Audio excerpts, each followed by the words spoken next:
हाँ जी, नमस्कार, राधे राधे, हर हर महादेव। मैं आपका आचार्य देव। आज इस वीडियो पे बात करेंगे कर्क लग्न कर्क राशि। कर्क लग्न कर्क राशि वालों के लिए यह अक्टूबर का माह 2022 का कैसा जाएगा, क्या स्थिति रहेगी, स्वास्थ्य आपका कैसा रहेगा, धन संबंधी क्या स्थिति रहेगी, बंधु बांधवों का सपोर्ट कितना मिलेगा, मित्र कितने होनहार होंगे, कितना साथ देंगे आपका, भूमि भवन वाहन संबंधी सुख मिलेगा कि नहीं मिलेगा, कोई गाड़ी घोड़ा ले रहे हो क्या, संतान की क्या स्थिति है भाई, प्रेम और एजुकेशन में कितना लाभ, शत्रु कहीं परेशान तो नहीं करेंगे ना, कोई रोग तो नहीं उभर रहा है, दाम्पत्य जीवन में क्या स्थिति है, संबंध ठीक चलेंगे कि नहीं चलेंगे, भाग्योदय इस माह हो सकता है क्या, नौकरी के क्षेत्र में कोई प्रमोशन, पिता से संबंध या पिता के धन, बड़े भाइयों का सहयोग, और अंत में खर्च कहाँ करोगे। इन्हीं सारी बातों की वार्ता करेंगे। यदि आप चैनल पर नए हैं तो कृपया चैनल को सब्सक्राइब करिएगा कि ज्योतिष मंजरी वह चैनल है जो बात नक्षत्र तक की करता है। नक्षत्र ज्योतिष वेद के नेत्र हैं और नक्षत्र ज्योतिष का नेत्र है, तो बात नेत्रों तक की। कर्क लग्न कर्क राशि। कर्क लग्न कर्क राशि पुनर्वसु पुष्य अश्लेषा। पुनर्वसु पुष्य और अश्लेषा 3 नक्षत्रों को लेकर चलने वाला राशि या लग्न है। 3 नक्षत्रों की एनर्जी को लेकर चलने वाला राशि और लग्न है।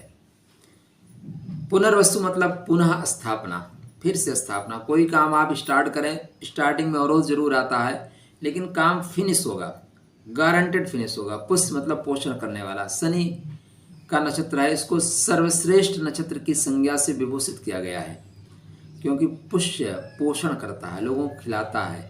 जो खा लेता है ना उसको कोई नहीं गाता, जो खिला देता है उसको तो गाया जाता है। गाय के थन जैसा है, अपने बछड़े को कम दूध पिलाता है और मालिक को ज़्यादा देता है। उसी तरह संसार में आप भी लोगों के पालन पोषण के लिए आए हैं, तो खुश रहिए, अपने आप में प्रसन्न रहिए, अपने आप को सौभाग्यशाली समझिए। हाँ, अश्लेषा के बंधन से मुक्त होना है। क्या? अश्लेषा के बंधन से मुक्त होना है क्योंकि अश्लेषा यहाँ पे बांधने का काम करेगा, आपके कर्म आपको बांध देंगे। तो 3 नक्षत्रों की एनर्जी लेके चल रहे हैं, मतलब गुरु, शनि और बुध, 3 नक्षत्रों की एनर्जी लेके आप आगे बढ़ रहे हैं। स्वभाव आपका अच्छा है, एक 100% सामाजिक प्राणी है। कर्क लगन सबके लिए जीता है, ठीक है ना। भावुक हैं, अपने कर्म के प्रति बिल्कुल संवेदनशील हैं। चंद्रमा आपके 2 दिन सवा 2 दिन में चेंज करते रहेंगे राशि, तो स्वास्थ्य आपका अनुकूल जाता हुआ दिखाई दे रहा है।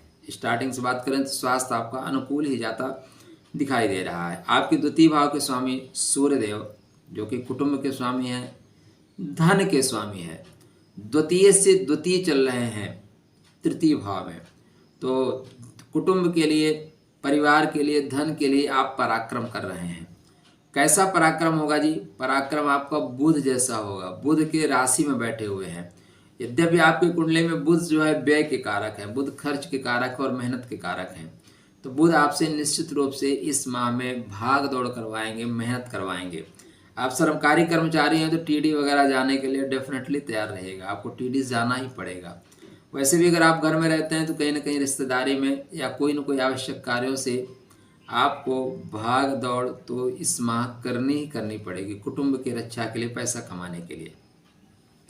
यहीं पे बुध महाराज भी बैठे हुए हैं, तो बुध और सूर्य की युति बुधादित्य योग बनाते हुए दिखाई दे रही है, लेकिन कर्क लगन में बुधादित्य योग ज़्यादा फलित नहीं होता, दिखता ज़रूर है लेकिन फलित नहीं होता।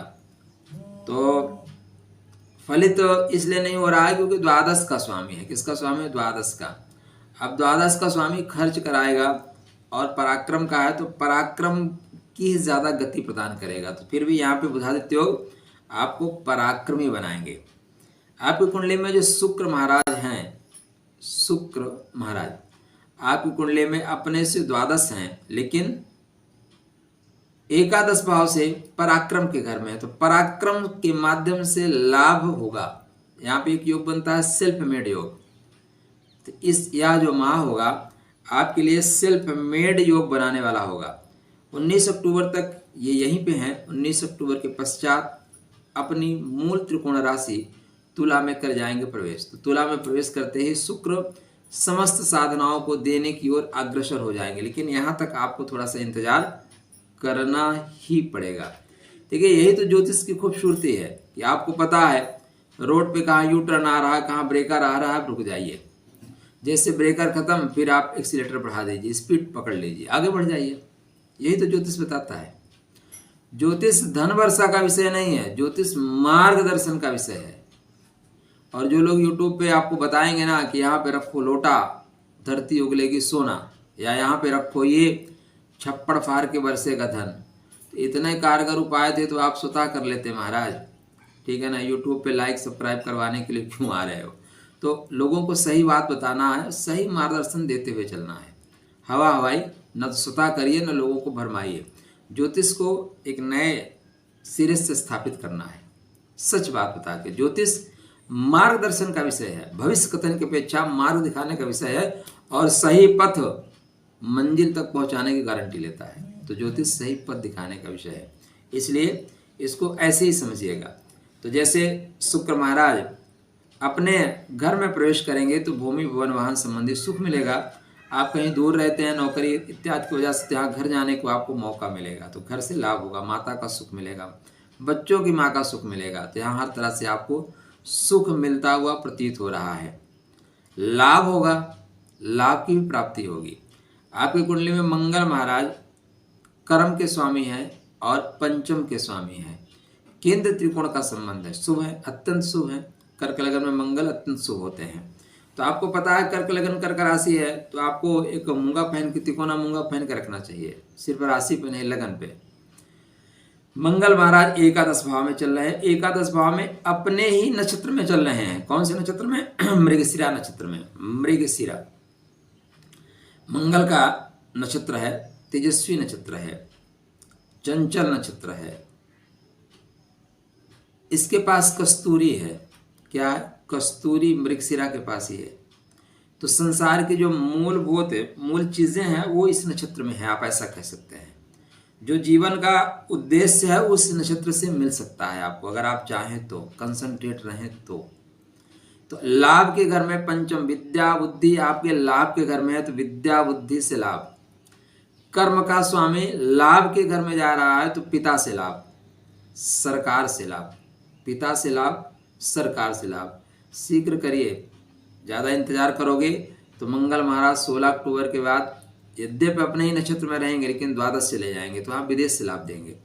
तो मंगल हर तरह से आपकी कुंडली में मंगल करने वाले हैं। संतान का लाभ, एजुकेशन का लाभ, प्रेम से लाभ, पिता से लाभ, सरकार से लाभ, बड़े भाइयों का सहयोग, इतनी सारी चीज़ें मंगल आपको दे रहे हैं। तो आपके लिए मंगल अत्यंत योग कारक और शुभ कारक है।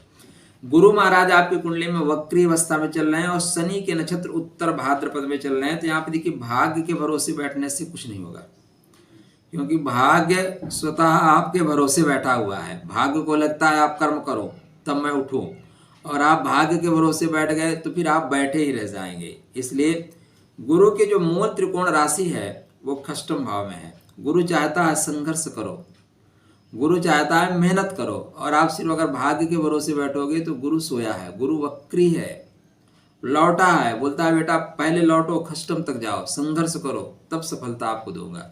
तो अगर आप संघर्ष कर सकते हैं शनि की तरह, तब आप सफलता के लिए आप तैयारी करिए, नहीं तो फिर शांति से बैठ जाइए। गुरु सीधा सीधा आपको डायरेक्शन दे रहा है। शनि महाराज भी वक्री है और शनि सप्तम भाव में वक्री है। तो अगर वैवाहिक संबंधों के लिए आप बढ़ रहे थे, वैवाहिक संबंध नहीं हो पा रहे थे, तो यहाँ पे अक्टूबर माह के एंड में, स्टार्टिंग में नहीं, अक्टूबर माह के एंड में, वो भी आप देखेंगे तो 19 अक्टूबर के बाद से जो स्थिति बन रही है वो आपके वैवाहिक जीवन में आगे बढ़ने की स्थिति बन रही है।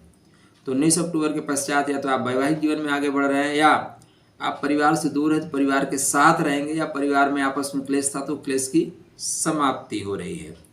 आपके कुंडली में बुध महाराज द्वादश के स्वामी है और स्वतः अपने घर में बैठे हैं, इसलिए बुध महाराज बुरा फल नहीं देंगे। राहु महाराज आपके दसम भाव में चल रहे हैं। दसमस्त राहु बुरा फल नहीं देता। एकादश का राहु, दसम का राहु, खष्टम का, तृतीय का मार्ग प्रशस्त करने वाले हैं। राहु अभी शुक्र के भरणी नक्षत्र में चल रहे हैं, तो भरण पोषण करेंगे। आप पिता से लाभ ले सकते हैं, सरकार से लाभ ले सकते हैं। पिता और सरकार से लाभ की प्राप्ति होने के योग बने हुए हैं आपकी कुंडली में। तो आप बस उठिए, जागिए। और राहु तकनीकी ढंग से काम करता है, जितनी टेक्नोलॉजी है सब राहु की देन है। वर्तमान में तो राहु का ही साम्राज्य है, आप ऐसा कह सकते हैं। तो राहु थोड़ा तकनीक से जुड़ना चाहता है, शॉर्टकट मारना चाहता है, तो शॉर्टकट मार के उनसे संपर्क बनाइए ना, काम बन जाएगा। केतु महाराज आपके सुख भाव में बैठे हुए हैं, तो सुख भाव में थोड़ा सा विघ्न करेंगे, थोड़ा सा मंगल जैसा असर करेंगे। और केतु